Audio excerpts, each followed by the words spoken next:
is such a pleasure being here today. And I have to tell you, every year when I come back and work with the teams here, it is absolutely fantastic. Thank you for this wonderful warm welcome. I know that we have a group of executives in the room with us who have limited time, so I'm going to just cover a few top-level topics initially to give you a perspective of really what Provoke talks about, what the culture of disruption is, and then we'll have a break at that point, and we'll come back and continue our process. So, as you heard about my introduction, my name is Linda Bernardi, and I am known out there as a provocateur. My role, my passion is to get engaged with large enterprises, work with them globally, including yourselves, to bring about disruption and increase the rate, intensity, and passion around innovation. A little bit about my background. My formal education is in mathematics. I have been with a think tank the initial 12 years of my career, BBN in Cambridge, where we solved very complex problems, and good, and not of heard, so that a lot of you know about BBN. But really that was an opportunity to disrupt and innovate, and that's really where my personal journey began at BBN. And after that, in 2001, I started my company in Cambridge, Mass, Connectera, and our business was basically uprooting barcodes, disrupting the world of barcodes that you see on everything. That requires that you wand things. That's totally unnecessary if you replace them with radio frequency identification. The journey of 6 years building the company, building the products, the services, selling it to Oracle, was an entire journey of not only disruption to innovation, but also how we go from vision to execution to changing the market when the market believes that it's not possible. And a lot of times when you're disrupting, people don't believe that it's possible. In fact, people think you're crazy.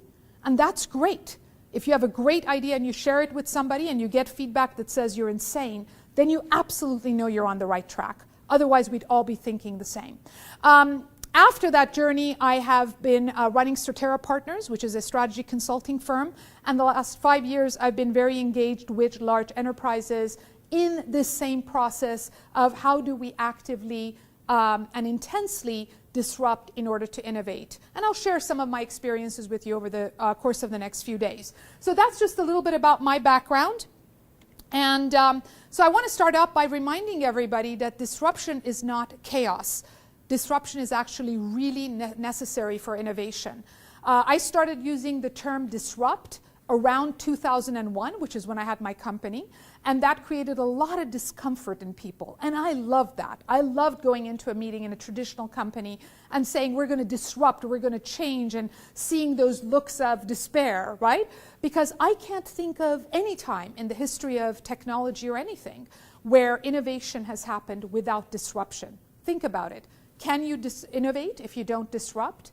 Can you lead in innovation if you don't disrupt? Can you be competitive if you don't disrupt, right? Yeah, you can have a product line that you can sell a lot of, but eventually can you remain competitive? So one example that I talk about in the book, and actually a company that I used to love a lot, was BlackBerry. I had 12 BlackBerries before I had to finally give it up. It wasn't because it wasn't a great product and didn't have a market and didn't have very loyal customers. It's because they refused the disruption. They refused to allow me, the consumer, the ability to have access to an app store, to download applications. There are many examples like this when companies refuse disruption that actually their survival is very much in jeopardy. And that's why we're here, why we're having the conversations here today. My logo, since actually 2001, has been Disrupt, Innovate, Lead. It's in everything that I've published. It's a real passionate belief that when we accept that we can disrupt, we'll actually begin to innovate and lead in innovation. I've also put in the links for my website as well as my blogs that talk about a lot of the components of disruption and innovation that I look forward to speaking with you in the course of our journey here together. Now, in a large enterprise, when you go to disrupt, I admit, yes, all of you are sitting there, your eyebrows are raised. It's not easy. There is fear of failure. There is risk. Risk is not accepted very well. There's no reward for risk, right? On your annual review, somebody's not going to say, hey, you tried 4 things failed, good job, right? And everybody wants that great ranking during the review. So how do we balance that? There is doubt, skepticism. In a startup, you go meet a customer, you think of something, you come back the next day with a prototype. In a big company, you meet with a customer, you come back, you get into the procedure. So how do we overcome the procedures, the processes, right? So maybe during this session, I just want you to open up your mind. Think about the possibility of doing things differently. In a large enterprise, you focus on perfection because things have to work really well for millions of customers. Whereas in disruption, you're more agile and you're thinking of just introducing things, testing things, experimenting with things. And it's bold, and it is visionary, and it is highly inspirational. And so these are all the difficulties that I want you to know that I know that you face when you think about disrupting in a big company. But that's even more the reason for us to think about how to do that. And over the course of this session and other, we're going to talk about how we can achieve them. Provoke. I wrote Provoke, honestly, in order to speed up the journey of working through the resistances so that we can disrupt and innovate a lot more actively together. And in fact, the tagline is why the global culture of disruption is the only hope for innovation. Let me wait a moment and talk to you about the culture, because culture is all of us. It is the people. But let me just say that the tagline was really intended to be very specific. I firmly believe that globally, unless we're willing to disrupt, try new things, we can't innovate at the rate that we have the capacity for. Right? So that's really the essence of Provoke. And culture of disruption, culture is people. Culture are not processes, it's not procedure, it's all of us, right? So first of all, in the blog that I posted recently, you will see a discussion that I was having with a client that told me that the culture, they've got everything sorted out, they're innovating, they've got the steps required to build a culture, and as long as you go through steps 1 through X, then the culture is there. And the news flashes that it's not. Culture is about people. People are not processes, they're not procedures.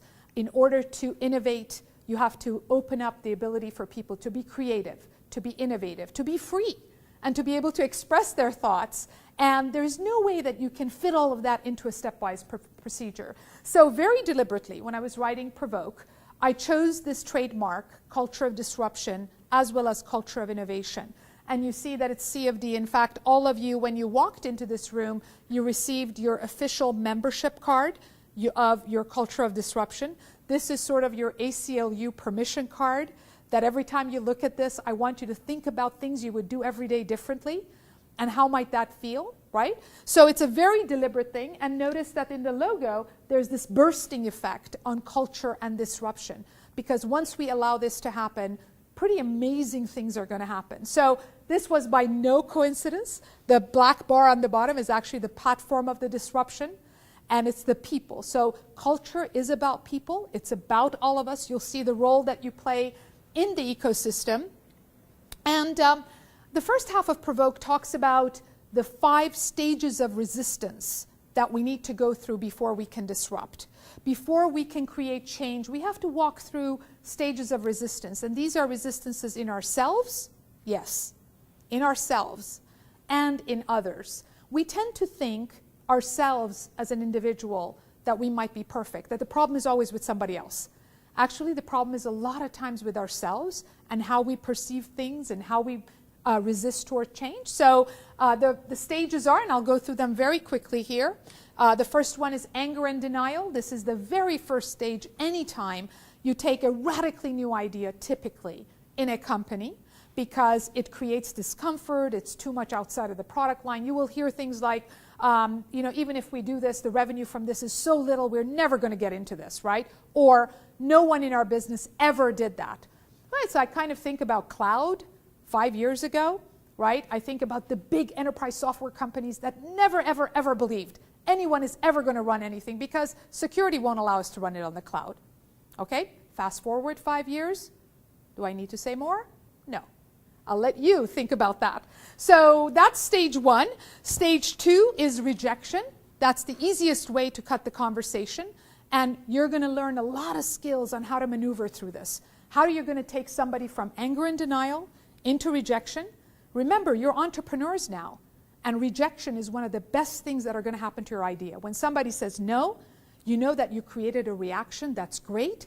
You're going to learn how to go back, work on it, and come back and turn that rejection, hopefully, soon into recognition. And recognition is when the company, management and others recognize, yes, including BlackBerry and others, that we need to make a change.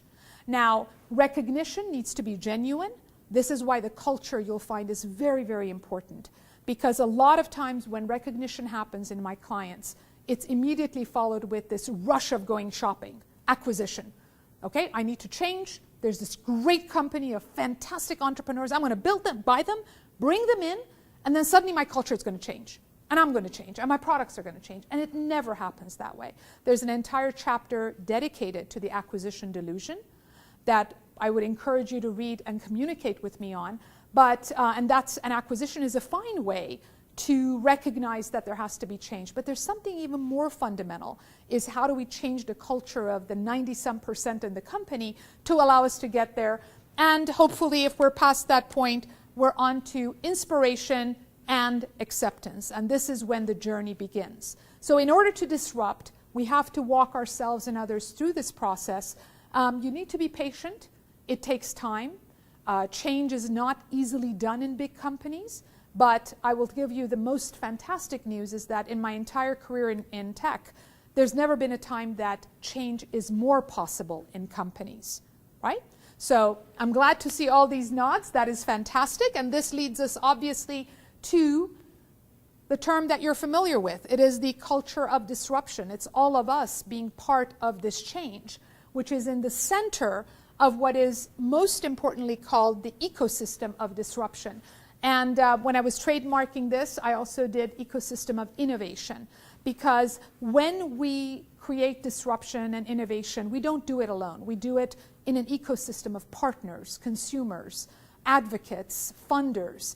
And recognizing what that ecosystem needs to be is very, very important. So an example of Square, which allows us to do commerce now, anyone with an iPhone can do commerce, whether you're an Uber driver, or you're selling a product in the market, or anything you're doing, you can immediately do commerce. And that was a huge disruption to the old-time machines that you had to have an account and swipe the card to. But in order to do that, we needed to have the right smartphones. And in order to do that, we needed to have the right open source systems. And we needed so many things that had to play together. So in order to disrupt and innovate, we have to be mindful that there is such a thing as an ecosystem.